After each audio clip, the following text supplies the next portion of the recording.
사회삼 같이 보자. 사회삼 풀어온 거 봅시다. 사회삼. 쌤이 보기에 사회삼은 어렵긴 했어. 근데 사회사가 더 어려웠어.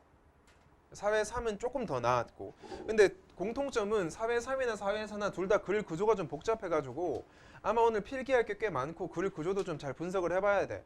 그렇지? 그래서 이런 글 구조 있잖아. 사회삼, 사회사 같은 글 구조 잘 분석해야지 수능이랑 평가원 문제랑 직결이 된다는 말이야. 그래서 지금까지 봤었던 쉬운 지문과 다르게 이게 이제 3학년 다운 지문인 것 같아. 사회 3, 4가. 됐지? 그래서 이런 거 잘 풀어야지 잘하는 거지. 읽어볼게 이거 같이. 1단락부터. 자, 우리는 어떠한 권한을 가지고 업무를 수행하는 사람은 그에 상응하는 책임을 져야 한다고 생각한다. 특히 국가가 부여한 권한을 가지는 관료의 경우 그 책임이 더욱 크다고 여긴다. 그들에게 책임을 부여하지 않는다면 정책 실패가 반복될 수 있고 피해가 고스란히 국민들의 부담으로 돌아갈 수 있으며 정책으로 공공 문제를 해결할 수 있다는 믿음이 약화될 수 있기 때문이다. 그렇다면 권한을 가지는 관료가 져야 하는 책임이란 무엇을 말하는 것일까라고 질문을 던지잖아. 그래서 여기에 우리가 원래 비문학 쌤 수업대로 하면은 여기에 갈로를 쳐놓고 Q라고 적어놓겠지. 질문을 던진 부분. 그리고 항상 이 질문을 던지는 부분이 글의 주제라고 했잖아. 그래서 글의 주제가 바로 관료가 져야 하는 책임이란에 관한 거야. 책임이 무엇인가에 관한 거지. 주체를 잘 봐라 얘들아. 일반 시민 책임 말하는 거 아니다. 요 관료, 공무원들, 관료가 져야 하는 책임에 관한 거야. 그리고 위에 첫 단락도 첫 문장도 꽤 중요한데 권한을 가지고 업무 수행하는 사람은 책임을 지라 보이지. 그러니까 권한을 가지고 업무를 수행하는 사람을 이 글에서는 관료라고 부를 거야 이제부터. 그러니까 권력을 가지고 뭔가를 수행하는 사람을 관료라고 부른다 이거지. 그래서 이 Q에 대한 답 A가 나오겠지. A를 보면 자, 적극적 국가자격인 행정 분야에서는 책임과 관련하여 책임성에 대해 다룬다. 키워드겠지. 책임성.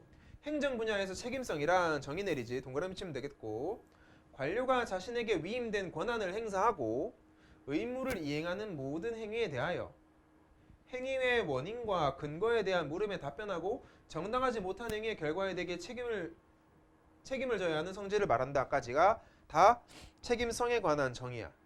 동그라미 쳐보자. 책임성은 그래서 위임된 권한 행사하고 의무를 이행하는데, 여기서 말하는 의무 이행은 얘들아 공무원이 자기 일 하는 거 있지 그냥. 알지? 뭐 판사는 판결하고 이런 거, 그게 이제 의무 이행이야. 자기가 일하는 도중에 그 모든 그 일에 대해서 원인과 근거에 대한 물음에 답변을 해. 야 이거 왜 했어? 물음 답변을 해야 되고, 정당하지 못한 결과에 대해서는 책임을 져야 된다 이거지. 그러니까 공무원들 어떻게 돼? 파직, 그러니까 잘리거나 감봉, 월급이 삭감되거나 이렇게 하잖아. 구속도 되고 그런 걸 얘기하는 거지. 그게 모든 걸 다 책임성이라 그러지. 그래서 결과에 대해 책임까지 지는 거다까지야. 일반적으로 책임성은 어떤 행위자가 주어진 권한에 의거한 자신의 행위를 다른 중요한 대상에게 설명하고 정당화하는 의무를 지는 사회적 관계에 의해 발생한다. 그래서 일반적으로는 말이야 책임성이 왜 발생하냐면은 여기 뭐 이제 사회적 관계에 의해 발생하지. 체크해볼게. 일반적으로는 주어진 권한에 의한 행위를 대상에게 설명하고 하는 사회적 관계에 의해서 발생한다. 이게 바로 책임이지. 그래서 책임이 있다 했을 때 지가 한 일에 대해서 설명을 할 의무가 있는 거예요 지금. 그래서 이까지는 구체적이기보다는 좀 추상적인 책임과 책임성에 관한 정의가 쭉 나열이 됐었어. 아직 복잡한 글 전개는 시작이 안 됐어. 넘어가 볼게. 자, 이때 책임성이 성립하려면 책임을 지는 놈이랑 책임을 묻는 놈이 필요하다고. 책임을 지는 자는 자신의 행동이나 결과 및 성과에 대해 설명하고 정당화해야 하는 의무를 지는 사람이고, 다시 말하면 이 책임을 지는 자가 쉽게 말해서 행위를 한 사람이지. 권력을 쓴 사람이야. 책임을 묻는 자는 반대로 뭐야? 권력을 준 사람이야. 네 이거 이 일 해라고 권력을 위임한 사람이지. 그래서 묻는 자는 말이야 행위나 결과 및 성과에 대한 정보를 제공받아서 정당성과 적정성 여부를 확인하고 판단 내리는 사람이야. 그래서 뭐야? 우리가 권력을 국회의원한테 위임을 하고 얘가 일을 하지. 행위를 했으면 그 상태에서는 뭐다? 이 국회의원 같은 경우가 책임을 지는 사람이고 우리가 책임을 묻는 사람이야. 이해됐나? 우리가 권력을 줬잖아 걔한테. 그러니까 얘는 책임을 지고 우리는 책임을 묻는 거지. 그래서 그 사람이 한 결과 및 성과에 대해서 정보를 제공받겠지. 나 1년 동안 이런 일 했습니다. 하면 우리가 그걸 보고 정당했는지 적정했는지를 판단하는 거지. 이게 바로 다 뭐다? 책임성이 성립하려면 이 두 가지가 필요하다 해서 이 두 가지에 관한 정보들이야. 기본적으로 이게 필요해. 그 다음 책임을 묻는 자지. 자, 권력을 준 사람, 묻는 자는 조직 내부에 존재할 수도 있고 조직 외부에 존재할 수도 있다. 이게 무슨 말이냐? 이런 거 같은 거 봐봐라. 학교 선생님 같은 경우 봐봐. 예를 들어서 너희 학교 교장 선생님이 학교 선생님한테 그 3학년 1반 담임하세요라고 하는 순간 그 사람은 뭐다?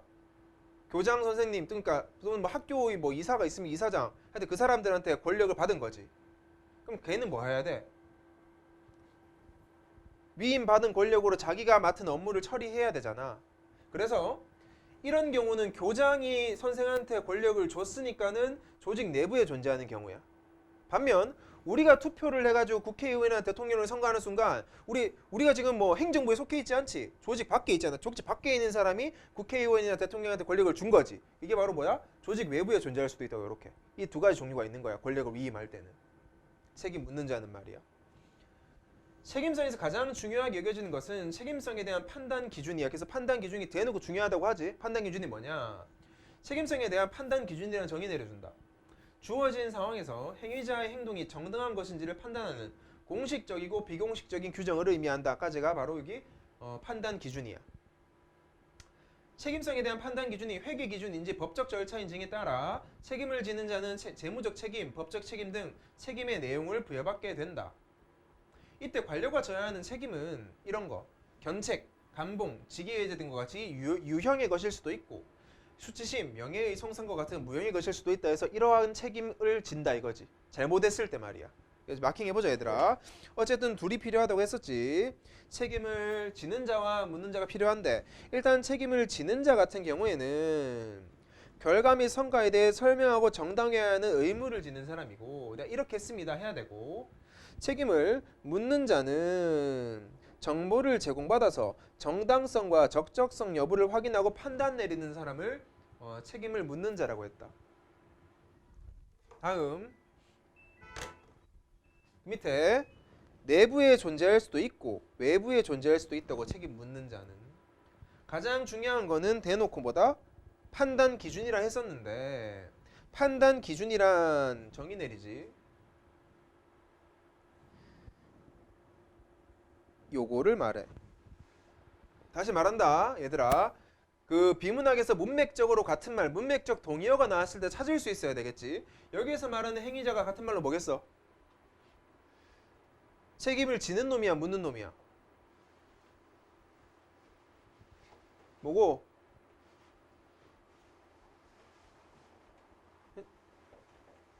선생님 뭐고 이거? 책임을 지는 사람이지 이거. 이거 그렇게 알아들어야 돼 얘들아. 같은 말. 책임을 지는 사람 이 말해. 어쨌든 이때 관료가 져야 하는 책임은 어떤 게 있다? 책임은 유형의 것일 수도 있고 무형의 것일 수도 있다는 거야.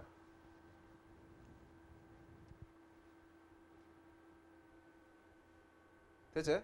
됐지? 넘어간다. 아직까지 괜찮지? 어렵진 않아. 개념이 좀 생소할 뿐이지. 자, 행정학에서는 책임성의 구성 요소 중 책임을 묻는 자의 위치와 책임성에 대한 판단 기준의 특성을 조합해서 책임성을 유형화, 그러니까 책임성의 종류를 쭉 유형화한다고. 뭐에 따라서? 위치랑 책임을 묻는 자의 위치 보이지? 이거 중요하니까 체크해놓을게. 묻는 자의 위치랑 판단 기준의 특성을 조합해서 유형화한다고. 다시 말하면 이렇게 책임을 묻는 자의 위치가 조직 내부에 있냐 조직 외부에 있냐에 따라 나누고, 또 책임성에 대한 판단 기준에서 통제 수준이 높은가 낮은가에 따라서 하나, 둘, 셋, 네 개로 나눈다고.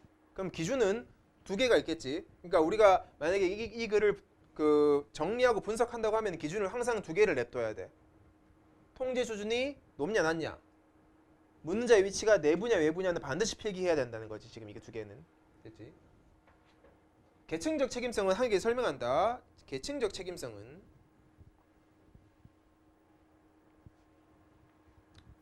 조직 내의 상급자와 하급자의 관계에서 성립한다. 중요하지. 상급자랑 하급자 관계. 또 중요한 말 뭐 있어? 그냥 이렇게 치면 안 되지. 한 개 더 중요한 거. 이거 그래. 이게 진짜 중요하지. 체크하기로 했지? 조직 내가 진짜 중요한 말이지. 아직 안 찾은 게 뭐다? 통제 수준 안 찾았지 아직. 나올 거야. 계층적 책임성 하에서 관료는 상급자 감독 지시 조직 내 운영 규칙 및 내부 규율을 보이지 지켜야 될 책무를 부여받으며 이를 이행하지 않았을 경우 상급자가 벌칙을 부과할 수 있으므로 통제 수준이 높다. 딱 나왔네. 통제 수준이 높다고. 쉽게 말하는 뭐다?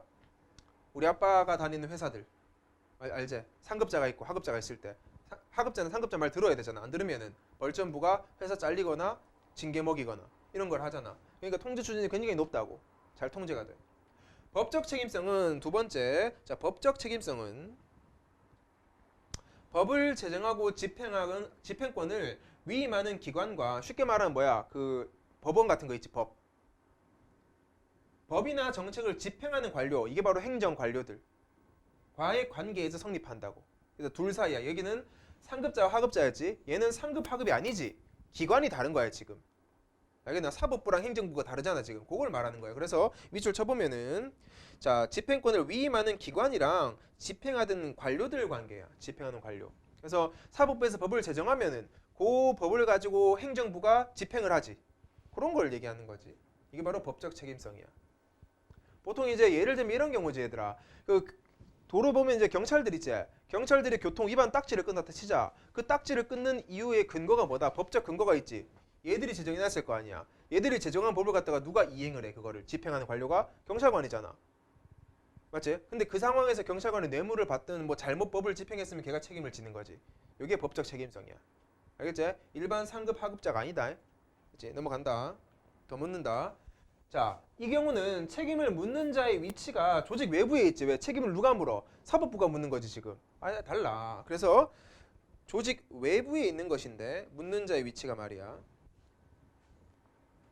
아까 앞에 계층적은 같은 조직이었지만 이때 기관과 관료들과의 관계는 보이지. 상호 자율성, 터치가 없다고. 서로가 동등한 관계야. 상하 관계가 아니라. 그러나 역점 나온다. 그러나 이 둘은 계약에 근거하고 있는 것이기 때문에 관료에 대한 높은 수준의 통제가 이루어질 수 있다고. 계약을 딱 정해놨기 때문에 높은 수준의 통제가 이루어진다. 까지가 법적 책임성.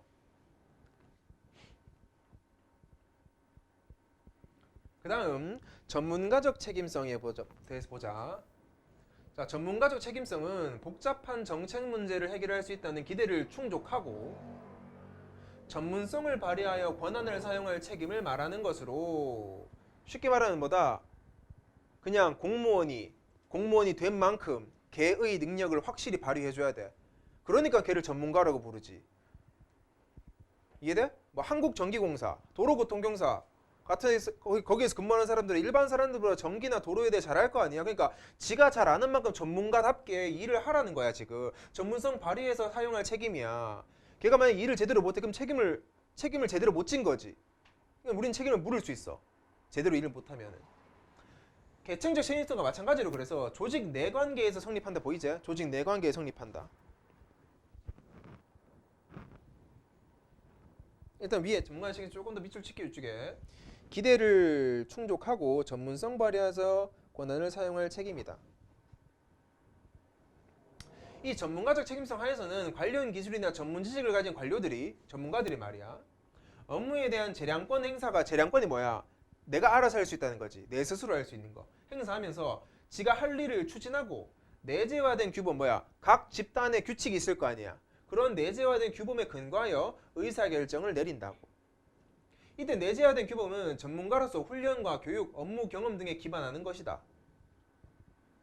전문가적 책임성은 전문성에 대한 존중과 신뢰에 기초하는 것이기 때문에 낮은 수준의 통제가 이루어진다 보이지? 낮은 수준의 통제. 막말로 얘들아 여기까지 한 개는 설명할게. 막말로 우리가 동사무소 가가지고 또는 뭐 법원 가가지고 그 사람이 일을 잘 못 처리한다 한들 우리 뭐 불만은 말할 수 있겠지만 걔한테 통제를 할 수는 없잖아. 왜? 얘가 진짜 전문가적으로 열심히 하고 효율적으로 했는지 판단하기가 좀 애매하잖아 이게 지금 좀. 이해되지? 그럼 그런 거랑 말하는 거지 지금. 그래서 일단 여기 밑줄 쪽 한 개 더 밑줄 치면은 한 개 더 밑줄 칠게 이쪽에. 업무에 대한 재량권 행사한다는 것과 내재화된 규범에 근거한다는 거야.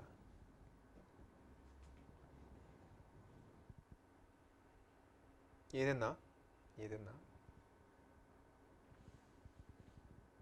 마지막 요 정치적 책임성은 관료들이 선출직 정치인 또는 고객 집단 또는 일반 대중, 시민들과 같은 외부의 이해관계자의 필요나 반응에 대응하는 것을 가리키는 것으로 외부 이해관계자들의 평가를 중시한다 적혀있지. 이게 바로 뭐다? 정치적 책임성이야. 밑줄 쳐볼게. 정치적 책임성은 정치인, 고객 집단, 대중과 같은 외부 이해관계자야. 외부.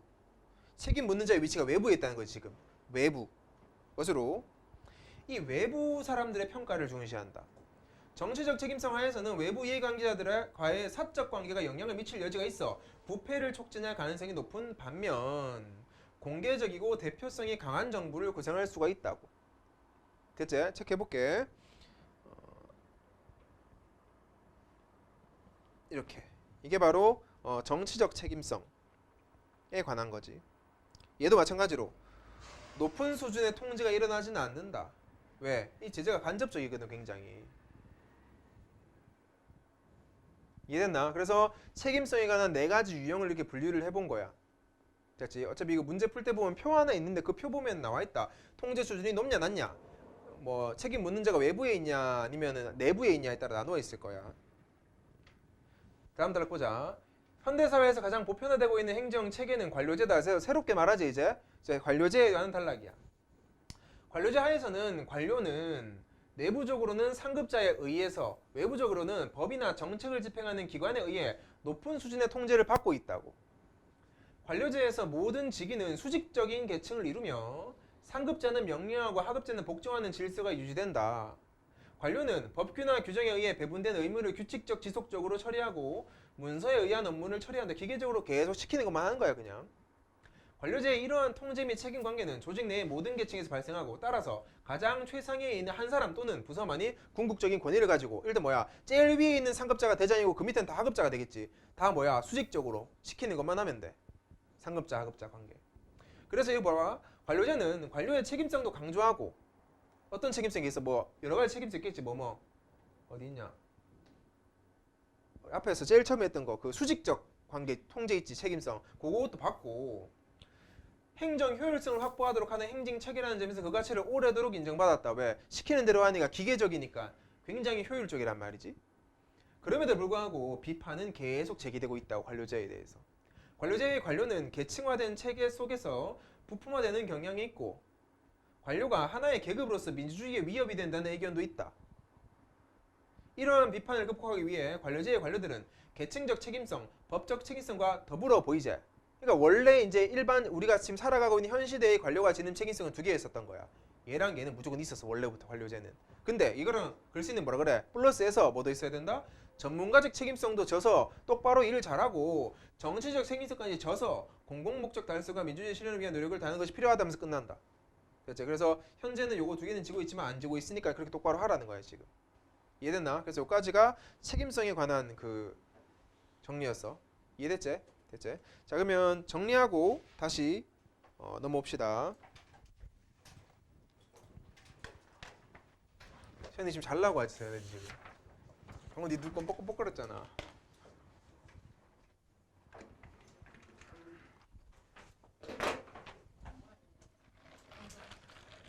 민주도 잘 나와나 지금? 안 졸리지?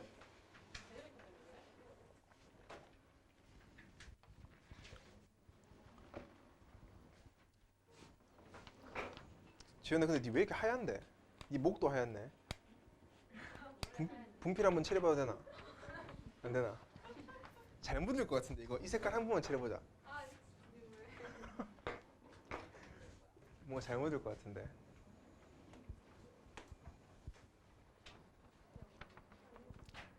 일단락 정리하자. 1단락. 1단락 주인공 관료겠지 그냥.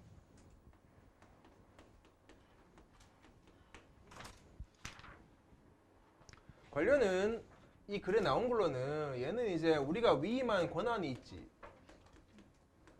권한이 있고 이 권한에 따라서 업무를 수행하는 사람이지. 그러니까 이 업무를 수행하다 보니까 얘한테는 반드시 뭐가 필요하냐? 얘는 분명히 책임이 필요해. 잘못하면 책임져야지. 그래서 이렇게 글을 전개한 다음에 이제 그래서 책임성이 뭔데에 관해서 서술을 했어. 그래서 이 단락에 책임성에 관해서 서술을 했지. 항상 그 관료 중심으로 글을 전개되다 보니까 또 관료가 나와야 되는데 책임성은 관료가 자기가 가진 권한을 일단 행사를 해. 권한을 행사하고 이거에 따라서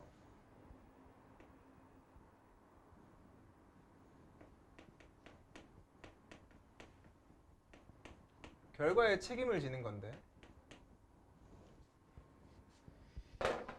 여기서 말하는 이 책임이라는 말에는 비문학 글에 있듯이 유형의 것이 있고 무형의 것이 있지.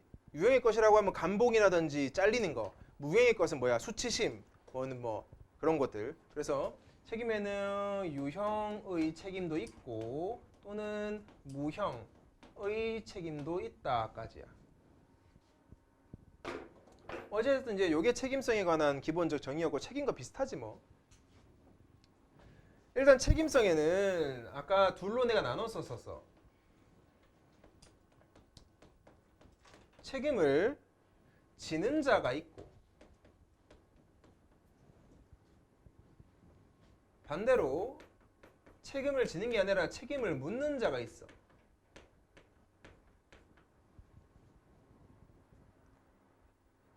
책임을 지는 자는 자신이 한 행동에 대해서 정당화를 해야 하는 의무가 있어. 적어도 설명을 해줘야 될 거 아니야. 왜 그런 짓을 했고 왜 권력을 썼는지. 그럼 책임 묻는 자는 책임지는 자가 한 행위를 보고 또는 얘가 준 정보를 보고 그래서는 정보라고 했다. 정보를 보고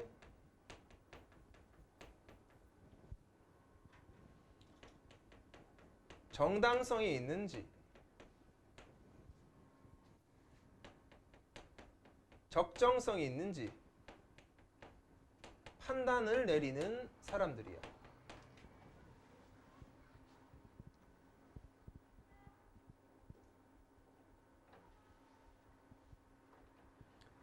하지만 또 특이한 게 요 책임을 묻는 자 같은 경우에는 책임을 묻는 자의 위치가 조직 내부에 있을 수도 있고 외부에 있을 수도 있다 그랬지. 그래서 적어보면은 조직 내부에 있을 수도 있고 또는 외부에 있을 수도 있다라는 거지.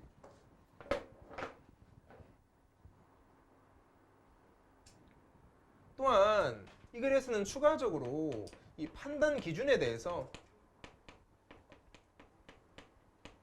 서술을 조금 더 했는데 여기에 나온 이 판단이라는 단어 때문에 이 판단 기준이 필요해지는 거지. 그래서 어떻게 판단하는데 이거지. 판단 기준은 좀 애매모호하게 나왔어. 공식적 또는 비공식적 기준이 있대. 근데 이 공식적 기준과 비공식적 기준이 뭔지는 안 나오고 이렇게만 적혀 있었어. 됐지? 됐지? 그래서 이게 2달러까지야. 3달러 가볼게.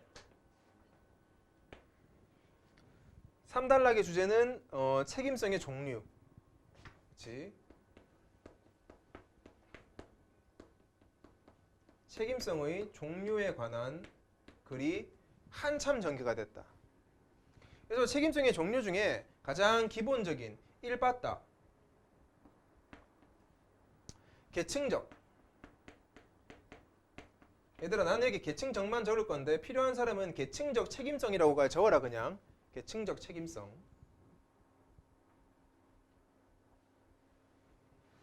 계층적 책임성은 기본적으로 조직 내 상급자, 하급자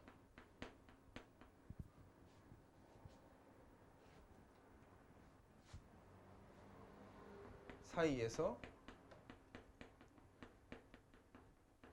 성립을 한다. 조직 내 상급자, 하급자 사이에서 성립을 한다. 그래서 이것도 하기 적고 넘어갈게. 상급자는 지시를 내리는 사람이고 하급자는 거기에 이 지시에 따른 책임이 있어. 그렇다면 얘들아, 내가 이쪽에서부터 이제 여기 하나만 체크를 하고 뒤부터는 체크를 안 할 건데, 이게 반으로 나눠가지고 이렇게, 그러니까 반으로 나눠가지고 적을게. 이쪽 부분 있지. 얘가 지금 뭐야, 책임을 묻는 자고 얘가 책임을 지는 자제. 동의어 내가 안 적어도 할 수 있겠지. 얘가 책임을 묻는 자고 얘가 책임을 지는 자야. 요거 어찌됐든 요런 상태고, 그러다 보니 이 글에서는 통제 수준에서 얘기했는데 통제 수준이 개빡세. 그래서 요까지가 첫 번째 계층적 책임성에 관한 정리다. 두 번째는 법적 책임성이지. 법적 책임성, 법적 책임성은 여기서처럼 무슨 뭐 상급자랑 하급자 관계에서 벌어지는 게 아니라 좀 쉽게 적어볼게. 법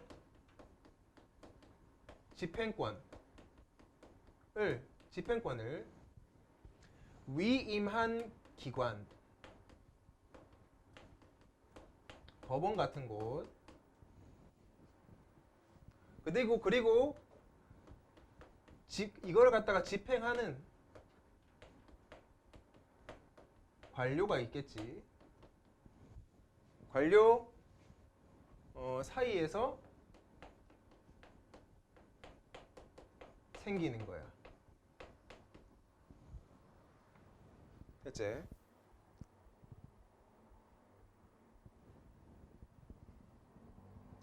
여기 그냥 성립이라고 적어도 된다. 여기 성립 적혀 있길래 여기도 성립 적으면 되겠지. 생김이 아니라. 특이한 거는 여기에서 자기의 집행권을 위임한 기관은 조직 외부에 있다 이거지. 조직 외부. 얘는 여기 조직 내였지? 얘는 조직 외부에 있어. 누가? 책임을 묻는 놈이 밖에 있다고 지금. 그러다 보니 서로가 터치할 수 없지? 그래서 우리는 이거를 갖다가 그래서는 상호 자율 관계라 불렀어. 상호 자율 관계를 가지고 있고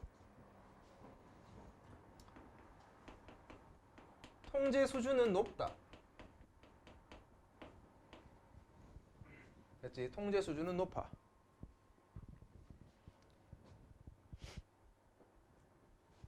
세 번째, 전문가적 책임성. 전문가적 책임성. 얘는 이 계층적 책임성과 마찬가지로 조직 내라는 점이 특징이지. 얘 조직 내야. 얘 조직 내고 어떤 책임이냐? 문제 해결과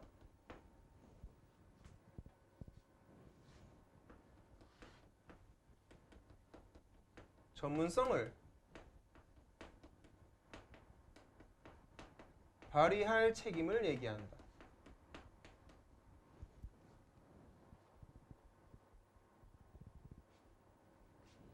얘들은 아까 그 기억나는 뭐 재량권을 행사한다 이런 게 기억나. 재량권 행사한다. 근데 그냥 재량권을 막 행사하는 게 아니라 두 가지 기준에서 재량권을 행사해야 돼. 첫 번째, 지가 알고 있는 지식 있지. 전문 지식. 두 번째, 내재화된 규범을 통해서 재량권을 행사한다 그랬어. 내재화된 규범을 통해서. 됐나? 그래서 적어볼게. 얘들은 전문 지식 플러스 내재화가 된 규범을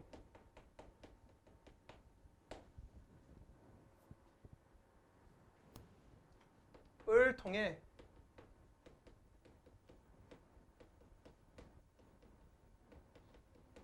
재량권을 행사합니다. 따라서 통제 수준은 뭐다? 재량권이라며, 그치? 재량권이라면 통제 수준은 낮아야지, 그러면. 그치? 통제 수준은 낮다.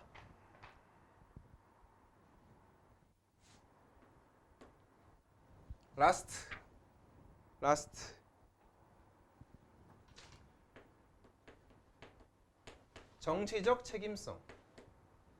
정치적 책임성.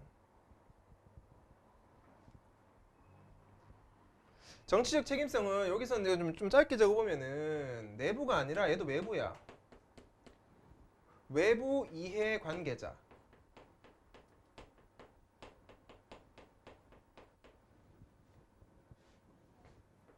의 필요 또는 그 사람들의 반응에 대응하는 것을 말한다. 대응하는 것.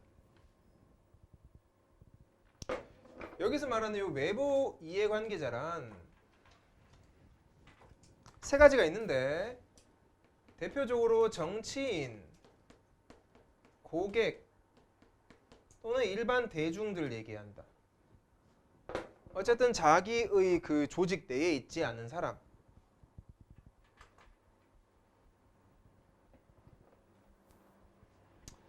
얘들은 밑에 적어볼게.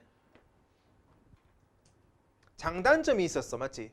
장단점. 왜냐면 이제 이런 외부 이해관계자들한테 계속 반응하고 대응을 해주다 보니까 뭐 뇌물도 주고 할 수 있잖아. 그래서 이제 부정부패 할 때 부패 촉진을 할 수 있다는 말이지.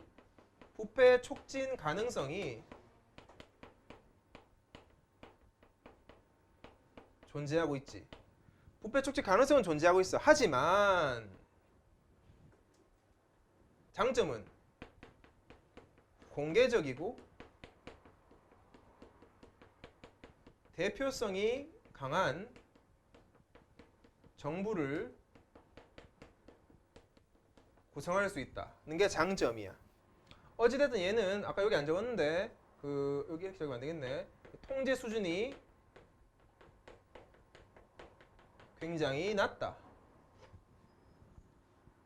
됐지? 그래서 요까지가 이제 그 책임성 종류 4개 정리를 했어. 그 다음 3단락 했고 4단락 가보자. 4단락은 이제 새롭게 대표적인 책임성을 지는 관료제에 대한 설명이 나온 단락이야. 관료제.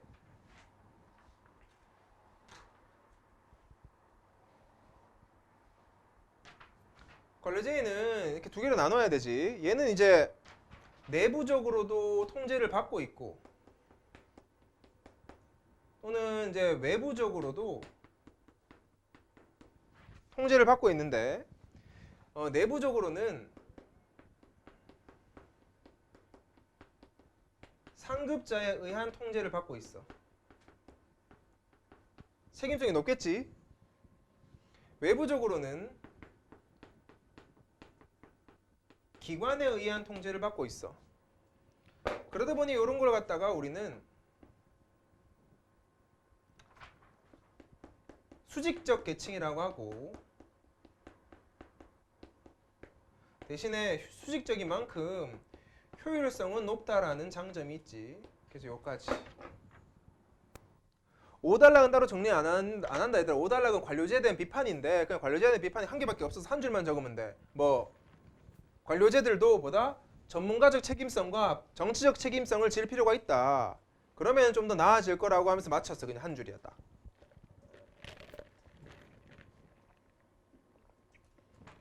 봐봐라. 이거 뭐야? 다른 말은 뭐야 이게? 계층적 책임성 지고 있지. 맞나? 내부적으로. 이거 봐봐. 기관. 법적 책임성 지고 있지. 그러니까 얘들도 추가하면 훨씬 더 뭐다? 괜찮을 거다 하면서 끝나는 거지. 어렵지 않지? 민주 적고 있나? 적어라.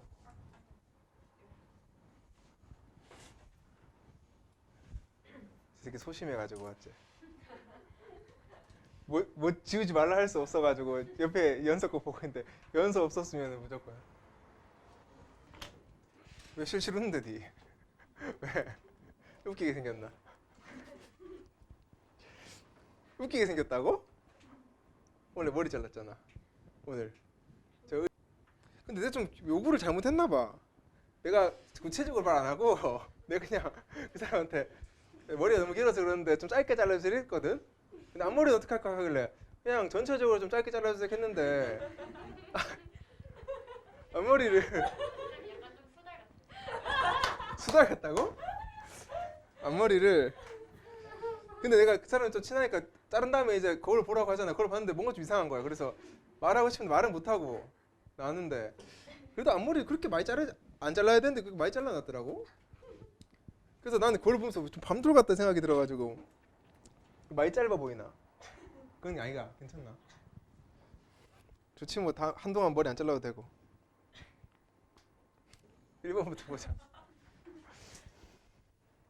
아 레알 진짜 이거 제 녹음해서 서현이 어머니한테 바로 보낸다. 카톡으로. 네 거만 편집해서. 기억 보자. 기억에 대한 설명으로 가장 적절한 것 보자. 기억 보시면은 좀 찾아봐봐라. 여기 보이지? 책임성에 대한 판단 기준 보이지? 여기 책임성에 대한 판단 기준에 관한 문제인데 답이 3번이었어. 그 판단 기준을 중심으로 행위자가 져야 하는 책임의 내용이 규정된다 적혀있지. 우리 그래서 이제 이 책임의 내용이 4개로 나눴었잖아. 그치? 맞지? 그래서 판단 기준이 중심이. 이건 쉬웠지? 이건 꽤 쉬웠고 딴 거는 뭐 이건 나와 있었지. 공식적 비공식적 기준. 2번은 기획을 통해 위임되는 권한의 범위가 정해진다. 위임되는 권한의 범위에 관해서는 전혀 비문학글에서 언급한 적이 없다 얘들아. 4번은 책임을 지는 자와 묻는 자가 기획에 따라 결정되는 게 아니지. 맞지? 이건 뭐에 따라 결정되는 게 아니라 그냥 권한을 주는 놈이 책임을 그 묻는 자고 권한을 받는 애가 책임을 지는 자 아니야. 이건 아무 상관없고. 5번은 책임을 지는 자의 설명을 토대로 기준이 정해지면 안 되지. 기준은 원래 있어야 되는 거고. 어쨌든 그래서 답이 3번이고. 2번이 적고 시작해야 되지? 1번에 뭐 적어야 되노? 계층적. 그 다음에 법적, 전문가적, 정치적 적으면 되겠지. 그래서 이렇게 적고 시작하면은 3번이 굉장히 쉬울 건데 1, 2, 4, 5를 좀 고쳐놓자 얘들아. 3번이 굉장히 쉬울 건데. 그러니까 기술 지식하니까 무조건 전문가로 가야 되잖아. 근데 1번은 왜 틀렸냐면 이 재량권 누구 거게? 1, 2, 3, 4 중에 재량권 있었잖아 아까 그거. 재량. 네 재량이다. 전문가적이었대. 찾고 있지? 전문가적. 2번 부정부패는 어디 발생해야 돼? 정치적으로 발생해야 돼. 4번. 그 다음 4번 선지. 계약에 근거한다. 요 말 이거 찾기 힘들걸. 근데 찾을 수는 있어. 어디 있게 이거? 계약에 근거한다? 있어. 지문에.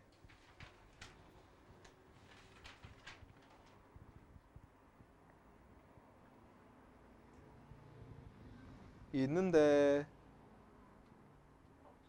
법적 책임성 쪽 가볼래 얘들아. 법적 책임성 쪽. 법적 책임성이 어디 있냐면은 여기 보이지? 딱 옆접 접속사 뒤에 보이지? 그러니까 접속사부터 찾았으면 쉽게 찾을 수 있어. 법적은. 그러나 뒤에 있어. 됐나?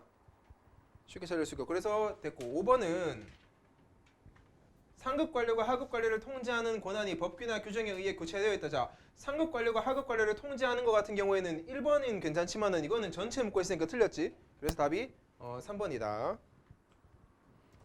3번 문제. 윗글을 바탕으로 보기를 설명하라. 이거 보기 골 때리는 내용인데 실제 있을 만한 내용이지. 그래서 우리가 본문과 연관되는 부분만 밑줄을 쳐놓고 한번 살펴보러 가보면은 잘 봐. 자, 이 부분 행정기관에서 업무를 위탁한 외주업체에서 근무하면서 고통받았던 애가 있는데 걔가 죽었대. 사망했대. 그 밑에 관료들이 위임된 권한을 행사하고 의무를 이행하는데 문제가 없었는지 확인해봤단 말이야. 그 결과 근무수칙이 제대로 지켜지지 않았다. 또한 또 잘못 뭐다? 자신들의 업무를 민간에 위탁했어. 이게 문제야. 지가 해야 될 일을 딴 사람한테 맡겼다니까. 그래서 어떻게 된대? 직위 해제가 되지. 직위가 해제되고 이건 뭐다? 아까 유형과 무형의 책임을 진다 했지. 이게 유형의 책임이지. 유형의 책임을 지고 일부는 비난 여론이나 심리적 압박감에 보이지. 이게 무형의 책임이지. 어쨌든 그렇게 해서 유형과 무형의 책임을 지면서 사직 의사를 밝히기도 했다 이거지. 그래서 이게 이제 읽어줘야 되는 거고 실제 우리가 이제 수능이나 모의고사를 푸실 때도 보기는 반드시 본론과 연관 안 짓고 풀잖아. 제일 멍청하게 뭐라 그랬어? 이거 대충 읽은 다음에 일단 선지 가서 이게 맞는 건가 하면서 지 막 껴맞춰 보는 거 그게 안 좋은 짓이라고. 보기를 보고 얘를 봐야 돼. 확실히 분석을 하고. 그래서 답이 어쨌든 5번이었는데 5번 보면은 근무 수칙이 제대로 지키지 않은 것은 관료들이 전문가로서의 책임을 발휘하지 못하고 부여된 의무만 수행했다. 이 부분이 이상한데 지금 부여된 의무만 수행한 게 아니야 지금. 잘 못해서 책임지는 게 아니라니까. 아예 지가 맡은 걸 어떻게 했어? 지가 맡은 일을 자신들의 업무를 지 업무인데 민간기업에 위탁을 해버렸잖아. 그러니까 자기가 할 일을 안 한 거지. 자기가 할 일을 잘 못한 게 아니라 아예 안 한 거지. 그래서 부여된 의무를 수행하지 않았다 애초에. 부여된 의무를 수행하지 않았기 때문에 문제가 된 거지. 여기서 5번이다. 4번 문제. 학자의 견해다. 읽어볼게. 갑을병이다. 갑을병. 자, 갑 읽어보면 이렇게 적혀 있어. 체계가 잡혀 있으면 신속하다. 예측 가능하다. 그래서 뭐 좋다 이거지. 이건 뭐야? 관료제의 장점이지. 효율성을 찬양하는 그러한 의견이 갑이었어. 을은 과도하게 형식과 절차를 요구한다. 비효율적이다 보이지? 이거 관료제의 문제점을 말했지. 너무 비효율적이 형식적일 뿐이다. 병 같은 경우는 어떻게 말을 했어? 자, 관료는 전문성을 가져야 한다. 시민을 위하여 일하는 사람으로서 이렇게 해서 우리 사회에 기여할 수 있어야 된다라고 하고 있지 지금. 여기까지가 각 학자의 견해야. 여기에 관해서 틀린 건 5번이었는데 5번 보면 자, 병이 관료에게 요구되는 업무 수행 방식에 대해 말한 것은 조직의 최상위자에게 집중된 권위를 조직 내의 모든 직위의 사람에게 배부하여 업무 수행 능력을 향상시켜야 한다고 본 것이겠군. 이게 제일 위에 있는 관료제의 그 위의 권력을 배분해서 평등하게 갑시다 이 의견이 아니지. 오히려 5번처럼 평등하게 갑시다 하려면은 을 쪽으로 가야지 이거. 왜? 경직되고 있어. 상급자와 하급자 조화가 어렵다며. 그러니까 그 상급자의 권위를 배분하자는 말은 을에는 괜찮지만은 병에는 맞지 않는 말이지 지금. 병은 지금 말하고자 하는 게 조화가 중요한 게 아니라 뭐야? 약자들의 요구에 부응하는 방식으로 일을 해서 민주주의 사회를 만듭시다 이거야 지금 그냥. 됐지? 그래서 답이 5번이었다. 됐나? 오케이. 그러면 좀 쉬다가 다음 거 봅시다. 한 번이 좀 이상하지? 이제 웃음 포인트가 우리랑 좀 다른 것 같다. 사회사 같이 봅시다. 읽어볼게. 사회사. 이게 이제 사회 3보다는 훨씬 어려운 지문이고 분류가 뒤지게 많아. 분류하고 또 분류하고 또 분류하고 이래야 돼서 정리하기도 좀 힘들고 우리가 글을 이해하기도 좀 힘들고 거기다가 우리는 지금까지 급식들은 세금을 대놓고 내본 적도 없어요. 맞지? 실제 너희가 먹는 커피랑 과자 안에는 다 부가가치세 포함되어 있는데 뭔지 아나? 이거 나중에 그 무슨 김밥 천국이나 편의점에서 음식을 사면은 그 계산서 한번 봐봐라 영수증. 그거 저 보면은 너희가 5,000원을 냈잖아. 그러면은 가격은 4,950원 적혀 있고 부가가치세 50원이 붙어 있어. 그거 말하는 거야 지금. 그래서 우리는 이미 물건을 구매할 때 부가가치세를 내면서 구매하거든. 이 지문 읽기 전에 기본적인 원리 좀 설명해 줄게 얘들아. 이렇게 되는 거야. 예를 들어서 내가 오늘 돼지고기를 먹기 위해서 삼겹살을 사러 정육점에 갔어. 삼겹살을 딱 샀어. 10,000원치를 샀어. 10,000원을 줬다는 말이야. 근데 요 고기의 가격이 실제 10,000원은 아니지. 언제부터 시작하냐면 그 소 파는 농장 있지. 거기서부터 시작을 해. 자, 소 파는 농장에서 소를 팔 때가 원가라 치자 얘들아. 원가로 예를 들어서 얘를 팔았어. 그러면 이제 도축하는 사람이 자기 일한 값을 또 거기 더하지.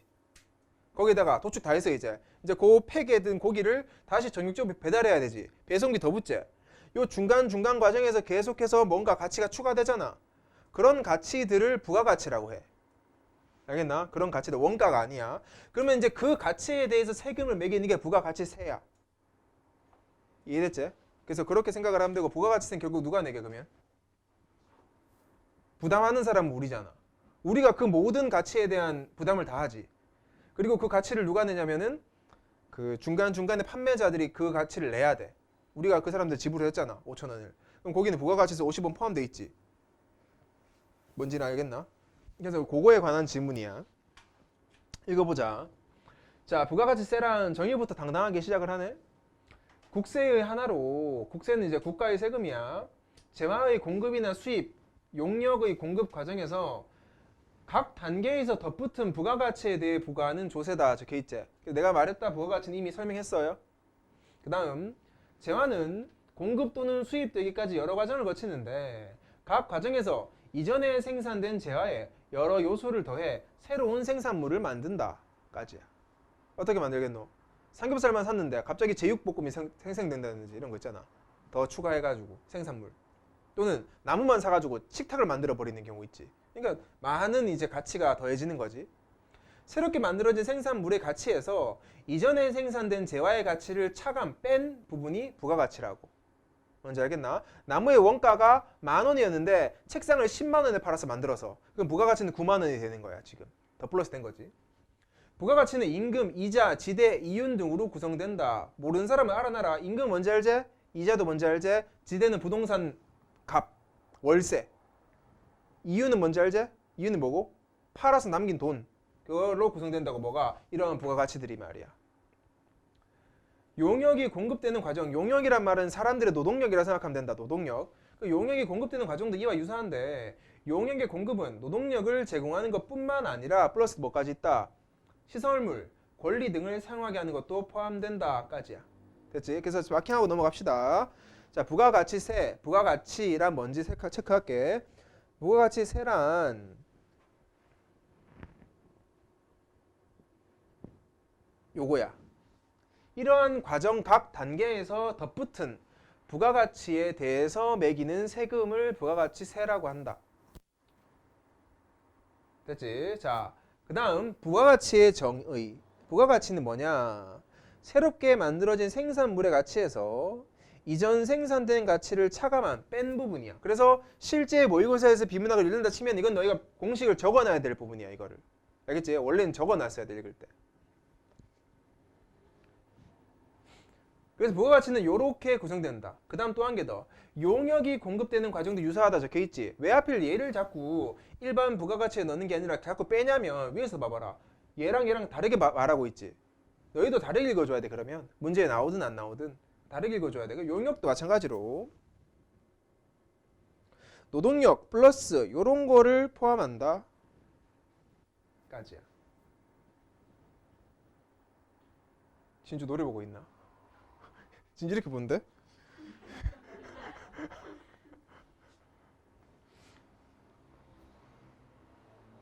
그 다음 이러한 거래에서 세법상의 보이지? 납세 의무자자 세금을 내야 되는 의무자는 사업자란 말이야. 이지만 역접 결과적으로 그 세금을 부담하는 자는 우리 소비자지. 우리가 낸다는 말이야. 이므로 부가가치세는 납세 의무자랑 조세 부담자가 다르다고. 다시 말하면 그 세금의 의무가 있는 사람과 실제 세금을 부담하는 자가 다르다고. 체크할게. 역접도 나왔으니까 납세 의무자는 사업자이지만 부담하는 자는 소비자이므로 납세 의무자와 조세 부담자가 다르다. 됐지? 또한 부가가치세는 납세 의무자의 주소지나 소득과 관계없이 부가가치 창출 장소인 사업장 기준으로 정해진 세율에 따라 부과된다. 사업장 기준이야.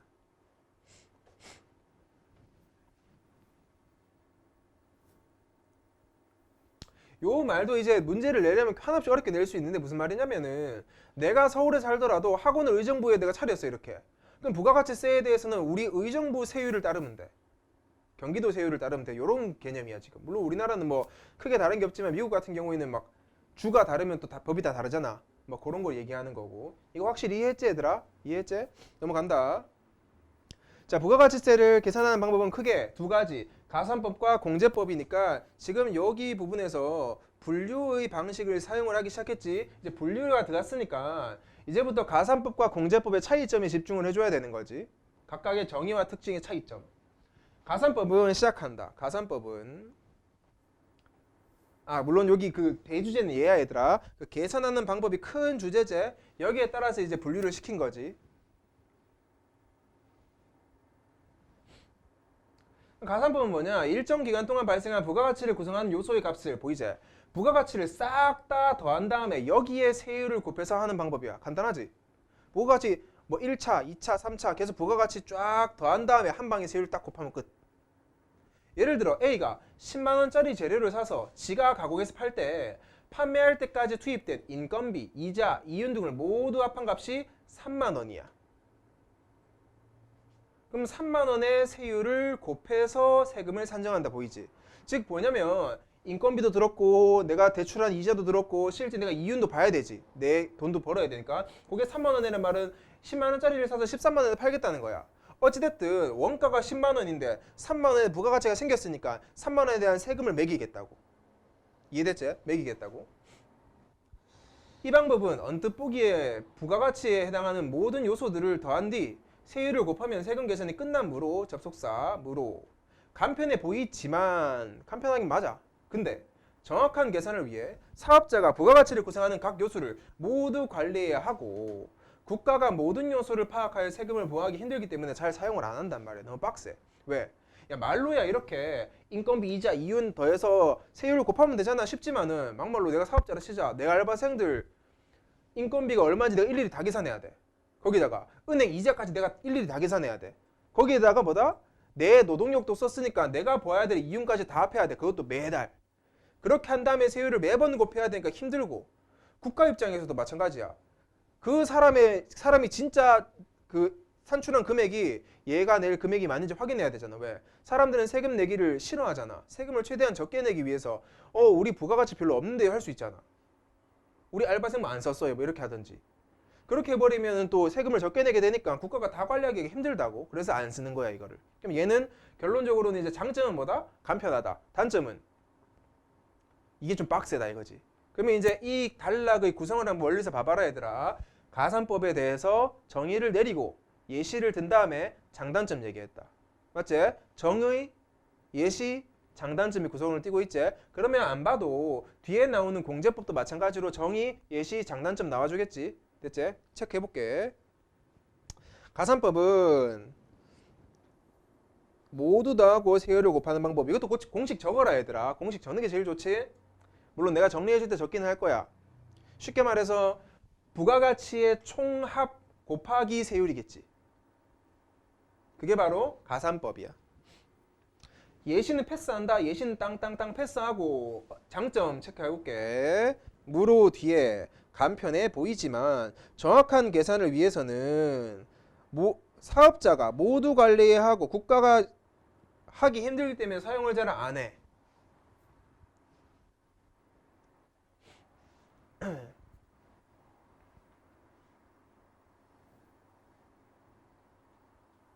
됐나? 넘어가 볼게. 그렇다면은 공제법이 뭐냐? 공제법 시작한다. 공제법은 얘를 잘 써.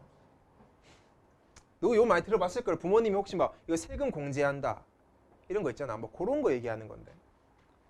이전 단계까지의 거래액 또는 부담세액을 공제란 말은 뺀다는 거야 얘들아. 쉽게 말하면 그거를 빼고 세금을 계산하는 방법으로 공제의 대상이 거래액이냐 세액이냐에 따라 다시 뭐다? 나뉜다. 재분류를 시키지. 이때부터 우리는 복잡해지기 시작한다. 머리에서. 실제 수능에서 받다 쳐봐라. 복잡하지 이거. 마킹이 진짜 중요하겠지. 됐지? 그리고 이거 여기 읽기 전에 지금 이 말 있지 이거. 요거를 명확하게 이해하고 넘어가면 뒤에 그 내용이 좀 쉬워요. 거래액이냐 세액이냐에 따라 나누는 거지. 거래액이 뭐고? 거래액. 진짜 내가 물건을 팔고 돈 낸 거 있지. 그거에 따라서 세금을 매기는 건지 아니면 세액. 내가 낸 세금에 따라서 공제를 하는 건지가 다르다고 지금 완전 다른 개념이야 지금. 첫 번째 거래액을 공제하는 방법인 전단계 거래액 공제법. 요거 전단계 거래액 공제법. 거래액에 따라서 공제한다. 일정 기간 동안의 매출액에서 매입액을 뺀 금액의 세율을 곱하여 세금을 산정하는 방법이래. 자, 매출액에서 매입액 뺀 금액 구하고 거기에 세율을 곱해서 선정하는 방법이다. 매출액은 뭔지 알지? 우리 가게에서 판 돈, 매입액은 우리 가게에서 과자를 팔라 했으면 내가 과자를 매입해 와야 될 거 아니야. 예를 들어 내가 과자를 100만 원치 매입해 왔어. 그리고 그 과자를 다 팔고 나니까 내 수중에 150만 원이 남았어. 그럼 난 얼마 벌었다? 50만 원 벌었잖아. 그 50만 원의 세율을 곱하는 거야 이제. 뭔지 알겠나? 그 방식이 바로 전 단계 거래액 공제법이야. 알겠지? 전체 매출액에서 전체 매입액을 뺀 다음에 남은 이득의 세율 곱하기야 이게. 지혜는 이해됐어? 진짜? 이 방법은 직접 계산한 부가가치에 세율을 곱하여 부가가치세를 산출하 무로 또 나오지 접속사 무로 과세가 되는 대상이 어떠한 요소로부터 창출된 부가가치인지 납세 의무자가 명확히 인식할 수 있다는 장점이 있지만 자 일단 체크하면서 갈게. 접속사가 많으니까 무로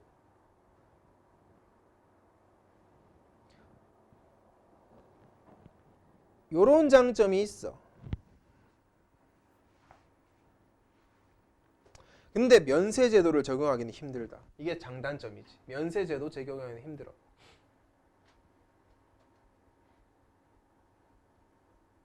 그 부담세액을 공제하는 방법 두 번째다. 전 단계 세액공제법. 이 세액공제법은 말이야.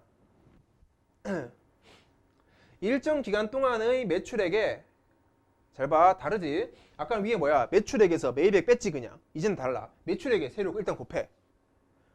그게 바로 매출 세액이거든.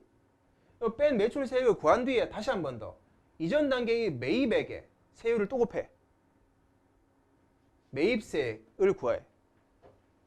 그래서 걔들 둘이 빼면 돼. 이해돼? 이런 방식인 거 알겠나 얘들아? 좀 이따 필기는 할 건데 쉽게 말해볼게. 너 수학 잘하잖아. 갈로 딱 친 다음에 뭐 하면 돼? 제일 처음에 매출액 곱하기 세율 갈로 닫고 빼기 매입액 곱하기 세율 갈로 닫고 이렇게 하면 돼. 아까 위에는 뭐였어? 매출액 빼기 매입액 곱하기 세율이었잖아. 얘는 각각 일단 세율을 더해줘야 곱해주는 거야. 이렇게 먼저. 이해됐지? 자, 얼핏 보면 전 단계 거래액 공제법이랑 전 단계 세액 공제법은 비슷한 것처럼 보이지만 차이가 있어. 매출액과 매입액만 증빙하면 되는 전자, 즉 뭐다? 얘 말이야, 얘. 전자와 달리 후자는 전 단계의 납부 세액을 증빙해야 공제를 받을 수 있다. 밑줄 쳐볼게. 달리 후자는 이게 된다고.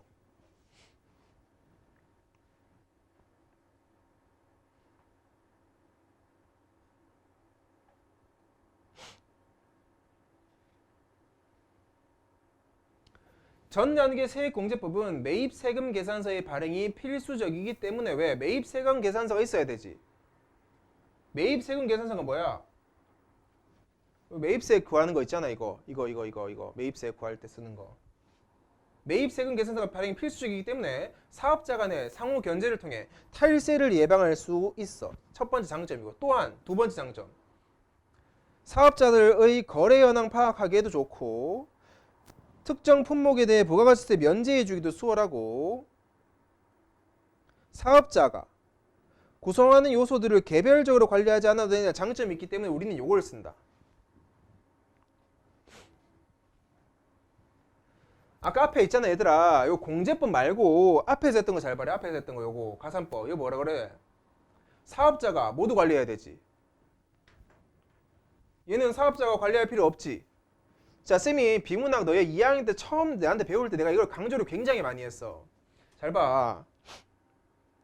계산하는 방법을 갖다가 분류를 시켜서 가산법과 공제법으로 분류를 시켰지. 분류를 했으면 가장 중요한 건 뭐다? 얘들 둘이 공유하고 있는 공통 범주가 제일 중요하다 그랬어.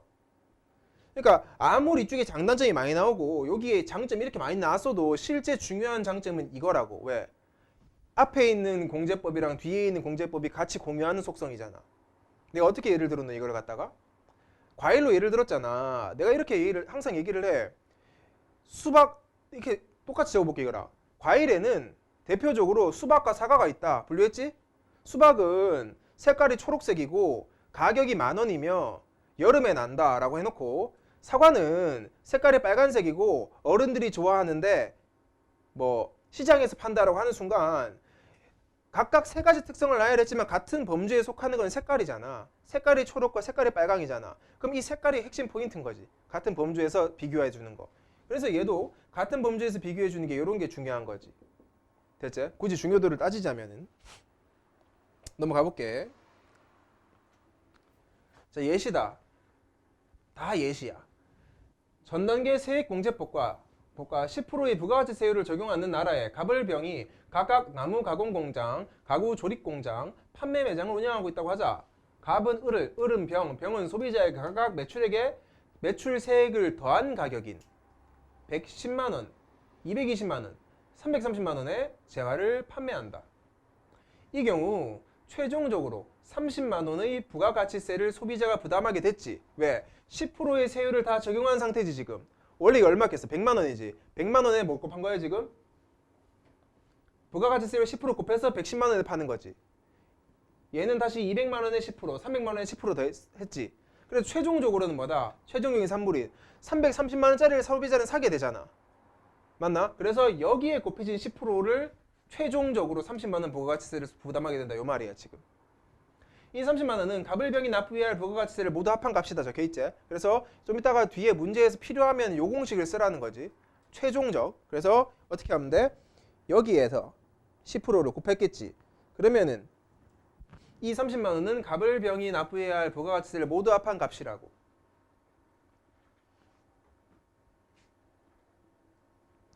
그 다음 단락.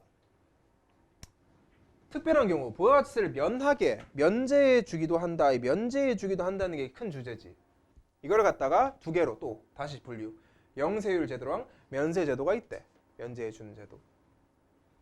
한 개 물어보자. 요거 읽기 전에 얘들아 생각해야 되는 게 있어. 가산법은 애초에 이게 아닌가? 가산법은 요거 전단계 거래공제법이랑 상관없겠지. 얘는 면세 제도를 적용하기 힘들다며 얘랑은 상관없는 거야. 그러면 이제 지금 나오는 면세법은 얘랑 상관이 있는 거지. 전단계 세액공제법이랑만 관련이 있는 거야. 지금 이거. 됐지? 면하게 해주는 거. 영세율과 면세제도가 있다. 영세율 제도라. 영세율 제도의 정의. 매출 세액의 계산에 0%의 세율, 즉 영세율을 적용한다. 0%딱 제한한다. 수출하는 재화에 주로 적용된다. 왜? 수출하는 재화는 우리나라 제품은 경쟁력이 있어야 되지. 세금을 최대한 적게 매기는 거지. 싸게 팔라고. 영세율 적용을 받으면 매출 세액이 0이 되므로 내야 할 부가가치세도 없어. 이미 지불한 매입세액도 환급도 받을 수 있어. 그래서 매입세액은 환급받고 매출세액은 0이야.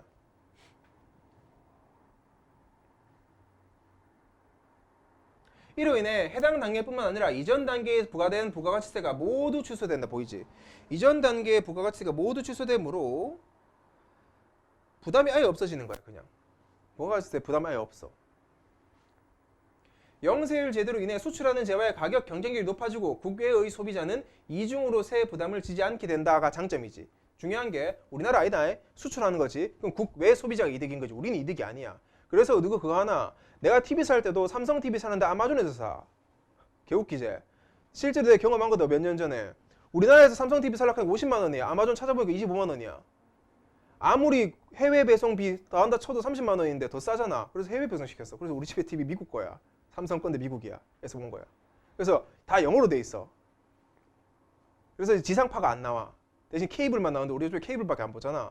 그래서 상관없게 쓴다 이거지. 그래서 그만큼 차이가 많이 나. 차도 마찬가지다. 삼성차 외국에서 들여오잖아. 더 싸. 이게 안 붙거든. 이해됐지? 이게 굉장히 커. 계속 읽어볼게. 어쨌든 밑줄 쳐보면은 가격 경쟁이 높아지고 국외의 소비자는 이중으로 세금 부담을 지지 않는 세금 부담이야. 단 예외 중요하지. 단 부가가치세법상 신고 의무를 지닌 과세 사업자만이 영세율 제도를 적용받을 수 있으므로 영세율로 인해 낼 세금이 없어진 상황이라 하더라도 납세 의무자인 사업자는 부가가치세를 신고해야 된다고. 신고해야 돼. 사업자는 신고는 해야 돼.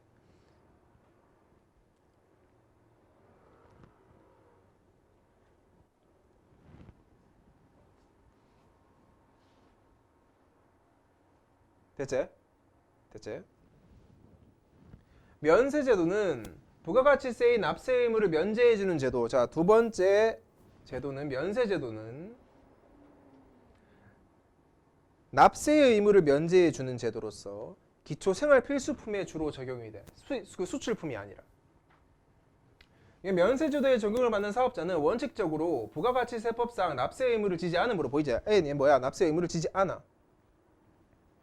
매출 세액에서 매입 세액을 뺀 부가가치세는 내지 않지만 영세율 제도와 달리 이미 지불한 매입 세액은 환급받지 못한다.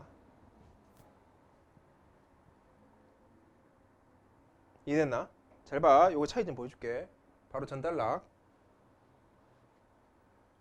이거 봐봐. 납세 의무가 있지, 얘는 지금. 맞지? 얘는 애초에 납세 의무를 지지가 않아. 신고할 것도 없겠지, 그러면. 신고할 필요도 없지. 어쨌든 이 상태야. 즉, 소비자에게 전달되는 해당 단계의 부가가치세만 면제되고 이전 단계에 적용된 부가가치세는 취소되지 않는다.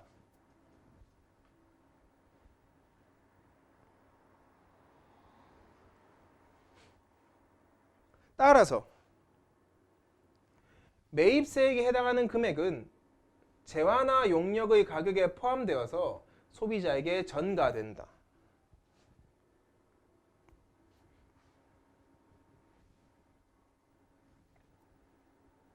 저소득층의 조세 부담률이 상대적으로 높아지는 것을 역진성이라고 하는데 면세제도는 저소득층이 많이 사용하는 재화에 부과되는 세금을 줄여줌으로써 이러한 조세 부담의 역진성을 완화하는 기능을 한다. 보이지?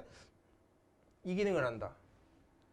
영세율 제도와 면세제도에 적용을 받은 상품은 부가가치세법상으로 혜택을 받은 것이므로 다른 세금을 납부할 때는 이러한 혜택을 받지 못한다. 한 번 더 물어. 이미 혜택을 받은 것이므로 다른 세금 납부할 때는 혜택받지 못한다. 그래서 우리나라에서는 어떻게 하고 있다까지 끝이야.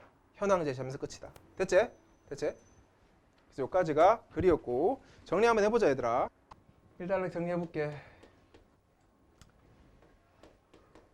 부가가치세. 그 부가가치세의 정의는 그 교재에 있는 그대로 다 적을 거야 그냥. 얘는 재화 그리고 용역, 노동력, 노동의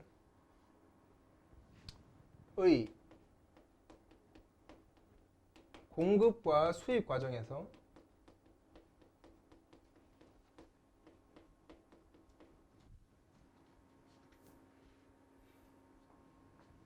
붙는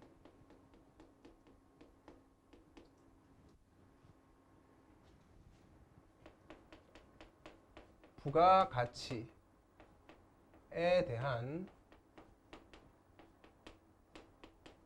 조세, 세금. 근데 요거는 아까 비문학 글에 있었지만 요거 사업장 기준이다 얘들아. 그 사람이 어디 사는지 상관없어. 그 사업장이 어디에 위치하냐가 중요한 거지. 그래서 그 사업장 기준으로 조세를 부과한다까지. 그리고 요 부가가치에 대해서는 쌤이 설명해 줬듯이 여기 왼쪽에 적을게. 얘는 새롭게 만든 가치 빼기 이전 가치 요거 구하는 거지. 새롭게 만든 가치에서 이전 가치 빼면은 내가 부가가치 나온다 그랬다.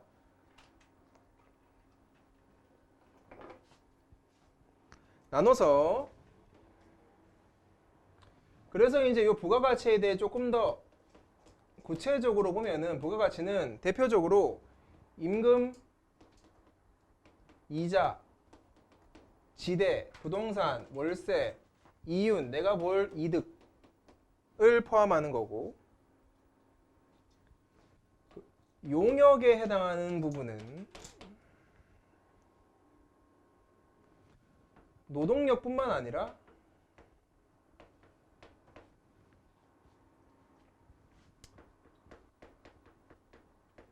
시설물과 권리를 사용하는 것까지 해가지고 싹 다 용역이라고 한다. 어찌됐든 이 부가가치세의 특이한 게 뭐였냐면은 납세 의무자랑 조세 부담자가 다르다는 거였지. 그래서 저거 보면은 납세 의무자, 세금을 내야 되는 이 납세 의무자랑 실제 세금을 부담하는 그 조세를 부담하는 조세 부담자.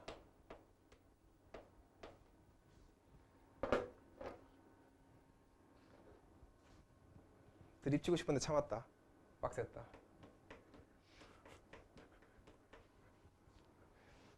사업자 말하는 거지 이거.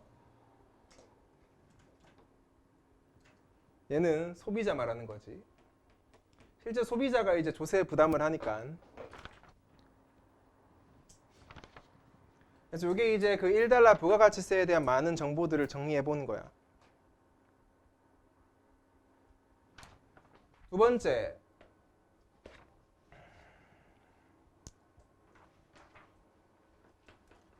부가가치세 계산 방법에 관한 거였는데 요 계산을 하는 방법이 분류를 시켜가지고 두 가지가 있었거든. 그래서 제일 첫 번째 나오는 가산법부터 설명할게. 가산법 1. 가산법. 얘들아 미안한데 여기 아니다 이렇게 적어라 그냥. 가산법 이거 다음 3단락에 내가 지금 여기 그 공제법 적을게 그냥. 가산법 어떻게 구하냐? 부가가치 요소의 총합을 구하고 곱하기 세율, 거기다가 부가가치 세율 곱해버리는 거. 얘는 장단점이 명확하다. 간편하다는 게 장점이야. 딱 한 개. 간편. 하지만 단점이 있지. 사업자가 모든 요소를 관리해야 된다는 그 귀찮음. 실제로 정확하지도 않고. 또 국가가 파악하기도 힘들어. 파악하기 어려워. 그래서 이러한 장점이 있어서 잘 안 써 이거를.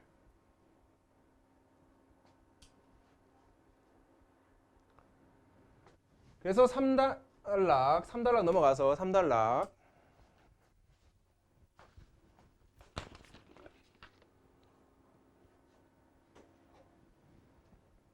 3단락 가서 공제법이 나오지. 공제법.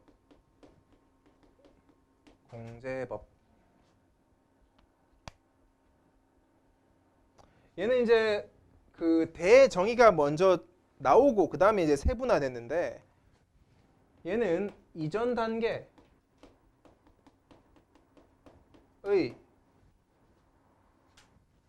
거래액이나 또는 부담하는 세액, 부담했던 세액을 공제하고 계산하는 거야. 공제하고 계산하는 거야. 그래서 여기 보시면 애초에 이 문장 자체가 분류를 포함하고 있대. 맞지? 요거. 맞지? 요게 우리가 봤었던 전 단계 거래액 공제법이고, 그치? 요게 전 단계 세액 공제법 아니야. 알겠지? 전 단계 거래액 공제법, 전 단계 세액 공제법으로 나눴었잖아. 그거 말하는 거야. 어쨌든 이 공제법의 1번 타자.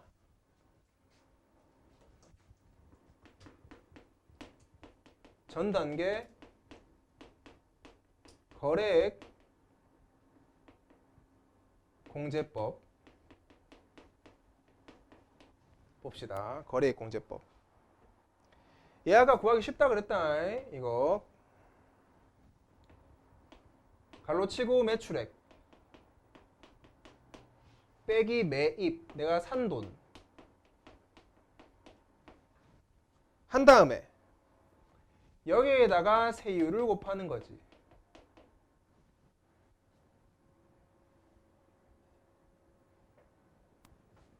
됐지? 그래서 이 비문학 글에서는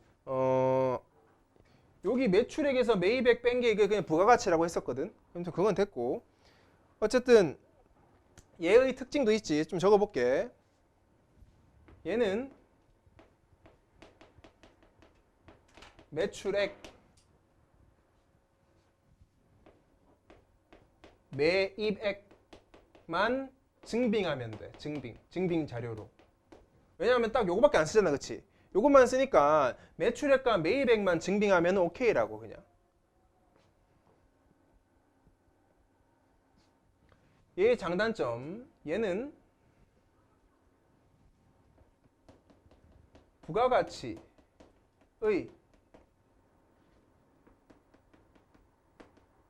출처를 파악하는 게 가능해. 출처 파악이 가능하고, 하지만 단점은 면세제도를 적용하기가 굉장히 힘들다. 면세가 잘 안 된다 이거지.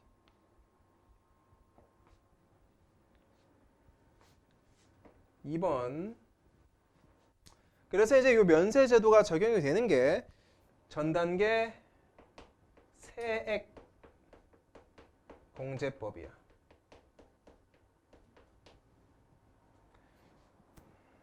야, 너 세액 뭔 말인지 알지? 거래액이 뭐고, 거래한 돈, 세금은 세금 돈, 세금 낸 돈을 공제하냐, 거래한 돈을 공제하냐, 그냥 이게. 얘는 조금 공식이 복잡했어. 매출액에다가 일단 세율을 곱해. 그치? 매출액에다 세율을 곱해. 그 다음에 빼. 뭐를? 매입액에다가 세율을 곱한 그 분량을 빼.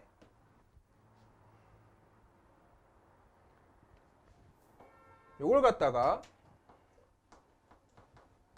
매출세액이라 부르고, 요거는 반대로 매입세액이라 부른다. 좋고요.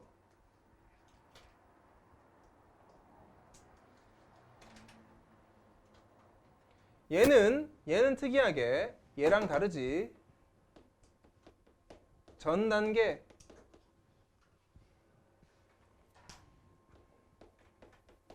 납부세액을 증빙해야 돼. 납부세액을 증빙해야 돼.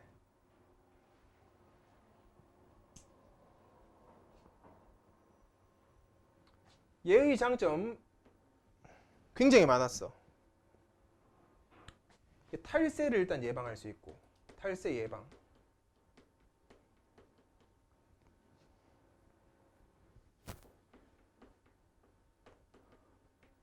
거래 현황을 파악하기도 좋고,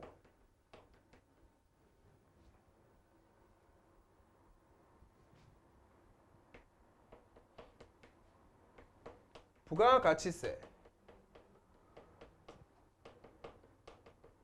면세가 쉽고,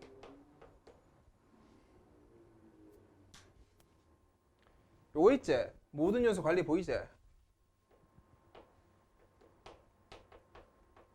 모든 요소를 관리할 필요가 없어. 그러니까 좀 편하다 이거지. 사업자든 국가든 편하잖아. 국가는 다 파악할 수 있고 사업자도 다 관리 안 해도 되니까 편하다 이거지. 됐나? 여기까지가 전 단계 세액공제법이다. 세액공제법. 그 다음에 근데 4단락은 정리 안 할 건데 4단락 보시면은 그 갑을병 나와가지고 예시만 나오잖아. 그 예시는 너가 알아서 교재를 봐라. 그거는 뭐 10% 예시를 보면 되고 난 바로 5단락 넘어간다. 5단락. 5단락은 부가가치세, 면제에 관한 거. 줄여주는 거에 관한 거였지. 이 면제에는 첫 번째 영세율이 있었어. 영세율 제도, 영세율. 숫자 0을 말하는 거야. 영세율제는 쉽게 말해서 매출세액 곱하기 0% 세율, 요거 말하는 거지. 보통은 수출하는 재화에 쓰는 거야. 왜냐면 가격 경쟁력 높여주려고 수출하는 재화에 쓰는 거. 영세율 제로.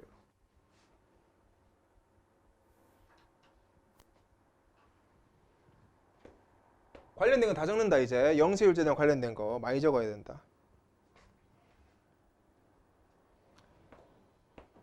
얘 매입한 세액은 환급도 해줘. 환급. 매입세액 환급해주고.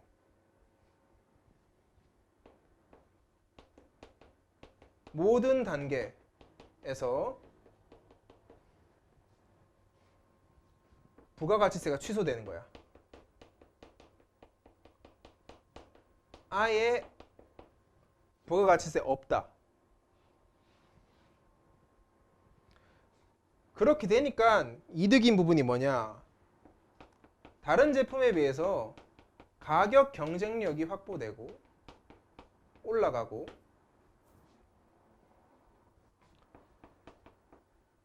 국외 소비자의 조세 부담이 없다라는 장점이 있지.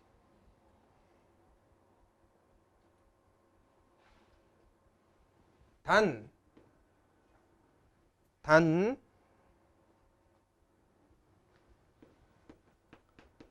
납세 의무자는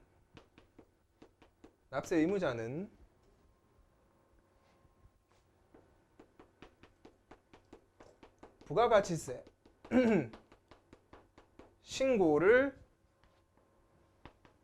반드시 해야 된다. 확인은 해야 돼. 0%일지라도 확인은 해야 된다고.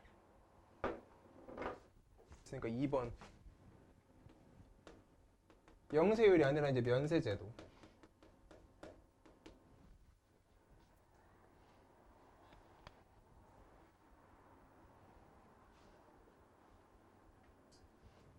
얘는 애초에 뭐다?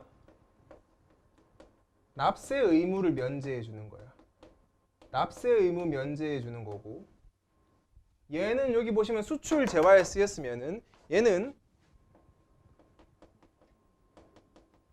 생필품, 서민들이 쓰는 생필품에 이제 적용을 하는 거.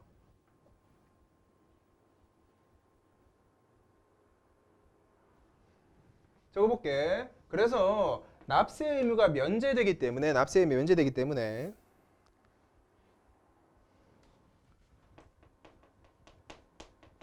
부가가치세는 없어. 똑같이. 얘는 똑같이 없는 게 맞아. but 얘는 매입세액을 환급해주진 않는다. 이 부분이 뭐랑 중요하냐면 여기랑 차이점을 얘로 두고 보셔야 돼. 얘는 매입세액 환급해주고 얘는 매입세액 환급 안 해준다는 거예요 지금.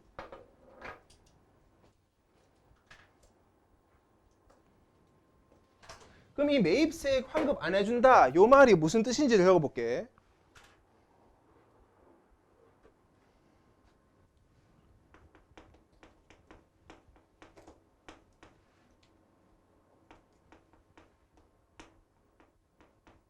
소비자가 고집을 살 때이지, 살 때. 의 부가가치세 면제는 해줘. 딱 그 살 때 단계의 부가가치세, 마지막 단계의 부가가치세는 면제를 해주고, 이전 단계는 면제를 안 해주는 거야. 그러니까 뭐 나무에서, 맞지? 그 나무 만드는 놈에서 그걸 다시 이제 판매하는 매장까지 가는 그 세는 면제 안 해주고, 딱 소비자가 살 때 그 단계에서만 면제해 준다고. 그 단계만. 됐지? 따라서 이렇게 하다 보면은 어떤 결과가 발생하냐?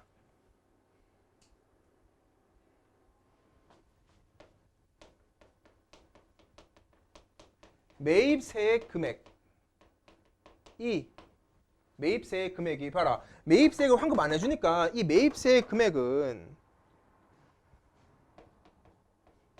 재화 용역에 포함이 돼.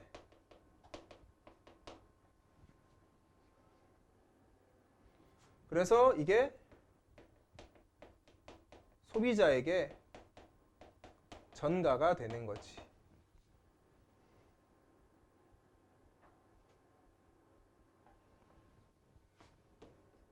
그러면 마지막 장점, 역진성이 완화된다. 역진성.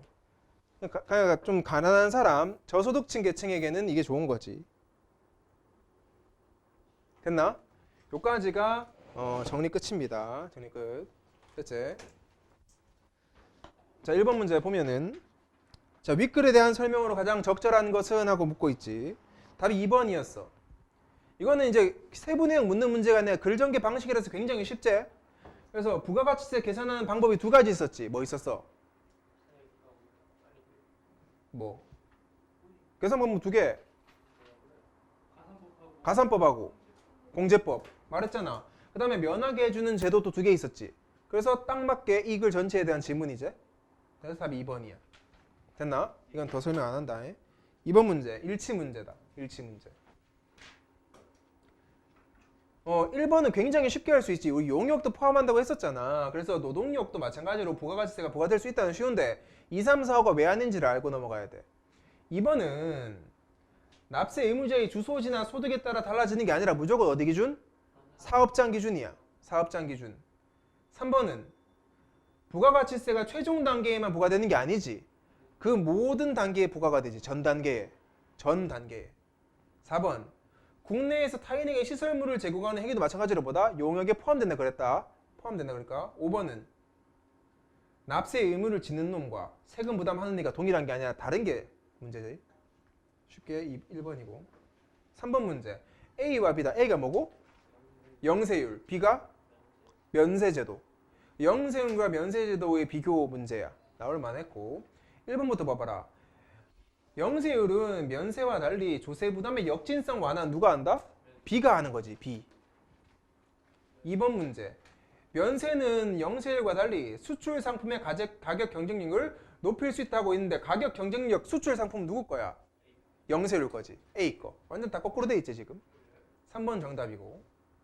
보면 A의 적용을 받는 사업자는 B의 적용을 받는 사업자와 달리 부가가치세법상의 납세 의무자이다. 맞지? 왜? B는 애초에 뭐다? 납세 의무를 없애줬었는데 A는 납세 의무는 있었지. 그래서 답이 3번이고. 4번. A와 B는 모두 국가 재원을 보다 많이 확보하기 위한 제도이다 하고 있는데 야 보다 많이 확보하려면은 세금 더 걷어야지. 면세 제도가 아니라. 알겠네 민채야? 됐고 넘어간다. 4번 문제. 기획에 관해 친구한테 설명한다고 할 때 중간에 들어갈 내용이 뭔지 묻는 거야. 우선 중요한 게 전 단계 세액공제법이라고 나와 있지. 세액공제법에 대한 문제고 어떤 장점인지 묻고 있지. 어떤 장점. 적절하지 않은 게 5번인 이유가 참 어이가 없어. 이거는 누구의 장점이게? 누구 잡아라. 어떤 요소로부터 창출된 부가가치인지 명확하게 인식할 수 있다는 장점 누구한테 있어? 누구 거 있어?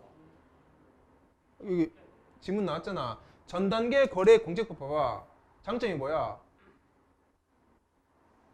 명확히 인식할 수 있지. 누가? 전 단계 거래액이. 전 단계 세액엔 저런 장점 없지? 그래서 답이 5번이다. 됐나? 넘어간다. 5번 문제. 표항에 나왔다.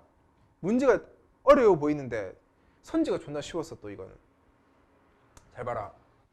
전 단계 세액이다 이제. 세액공제법과 부가가치세율 10%를 적용받던 상품 A와 B는 이제는 면세를 받게 된 거야 이제. 이 상태야. 자, 매입액과 매출액, 매입 매출액이지. 우리 B만 한번 봐볼래? B 원래 매입액 200만 원이지. 매출액 300만 원이지. 얘 부가가치 얼마다? 원래 100만 원에다가 세율을 곱하면 되겠지.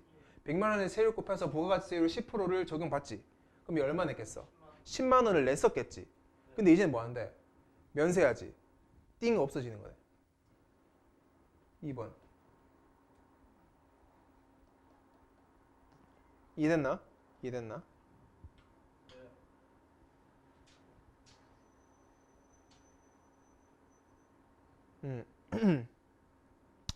1번 왜 틀렸노? 이렇게 영세율 제도로나 면세를 사용하면은 국외의 소비자 세금 부담이 줄어든다 그랬었지. 3번은 높아지면은 A를 판매한 사업자가 납부해야 할 부가가치세가 늘어난다. 이거 왜 아닌데? 야 부가가치세율이 높아졌는데 왜 납부해야 할 부가가치세가 늘어나?